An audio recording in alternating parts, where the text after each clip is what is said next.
Who would have thought this could happen? Before I tell you this intriguing story, don't forget to subscribe to our channel, put a like, and leave a comment. Enjoy watching. Dad had been cheating on Mom for a long time, and it was as obvious as the sun on a clear day. He didn't try to hide it from me, believing that I, as a man, would support him. Sometimes he even used me as a cover, taking me along on the pretense of some business errand. Instead of going to the promised garage, we'd end up at an amusement park or a movie theater. He would disappear somewhere, leaving me alone for hours. At the time, I probably didn't understand the seriousness of his actions toward my mom, seeing them as just curious adventures. Looking back, I realize how much those moments shaped my idea of loyalty and trust.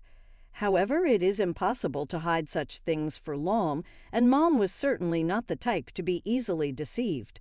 Over time, it became clear that she not only suspected his infidelity, but she knew all the details.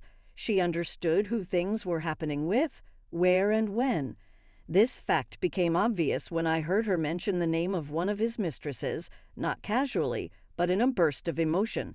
Usually they tried not to quarrel in front of me, but one night my mom couldn't help herself. The emotional tension in our house had been simmering for months, and that night it finally came out. Dad came home smelling of alcohol, and Mom noticed the marks on his neck.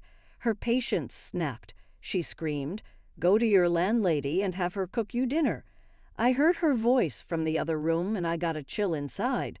We lived in a large village where, despite neighborly curiosity, not everyone knew each other well. A few streets away from us lived Mrs. Rita, an acquaintance of the family but not a close friend. She often attended social events and chatted casually with everyone, leaving an impression of charm and mystery. Her presence was magnetic, the kind that draws people in effortlessly. One day at a party, Dad and Mrs. Rita were alone together.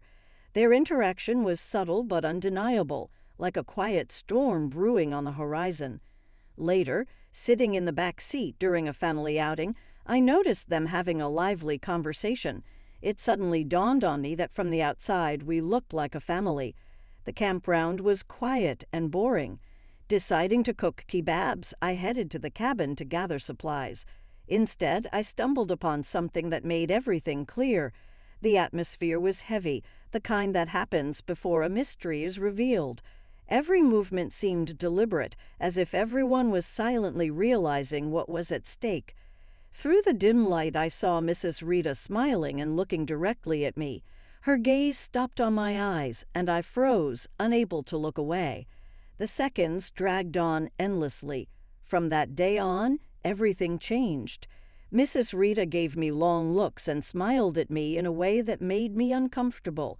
In the cabin, she snuggled up to me on purpose, and her actions were anxious yet deliberate. She seemed to enjoy testing my reaction by pushing my boundaries, which left me confused and unsure how to react. I started to avoid her, but her insistence made it almost impossible. "You love me, don't you?" she whispered one day, her voice barely audible. I was confused, but there was no threat in her gaze, just a strange softness. Stammering, I answered, "Yes." She smiled approvingly and kissed my cheek. From then on, her behavior became more and more daring. At parties, she wore revealing outfits, deliberately attracting my attention. It was as if she lived in suspense, her eyes constantly searching mine to gauge my reaction. Her confidence unnerved me, leaving me trapped in a web of emotions I couldn't untangle. One evening, as I was helping my dad cook kebabs, Mrs. Rita walked past me. "For you," she said softly, a playful note in her voice. I tried to keep my composure, but she seemed to enjoy my awkwardness. Moments like this began to happen frequently, and I found myself caught up in a disturbing dynamic. Her boldness grew with each encounter, and I felt caught between the roles of silent observer and unwilling participant. Every look, every word was laden with unspoken consequences that weighed heavily on my mind. Weeks passed, and Mom's behavior changed. One evening she sat me down at the table.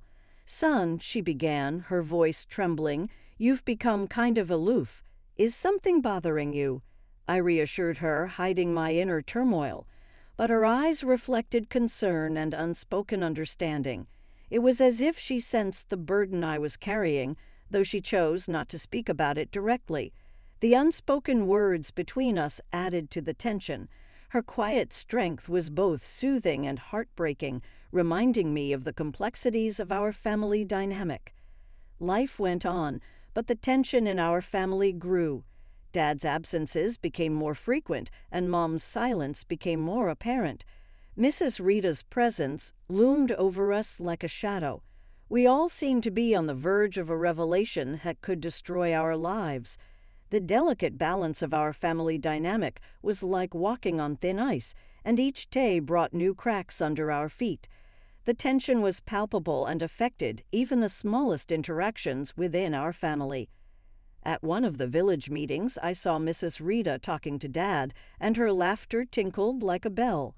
The sight caused me a mixture of anger and confusion. How could she act so carefree?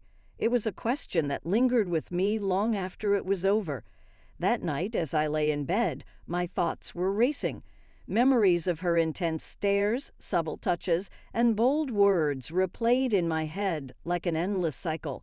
The dream became elusive as I struggled with the weight of secrets I couldn't share. One day, Mrs. Rita's actions reached a critical point. While at her house on some errand, she cornered me in the hallway.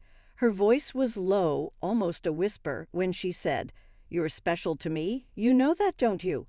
Her words made me speechless. The tension was suffocating, and I realized that this dynamic could not continue without consequences. Her audacity had crossed the line, and I realized I had to make a choice that would either preserve or destroy the fragile peace in our family. This story is far from over. Subscribe to our channel to see the next chapter of this dramatic story.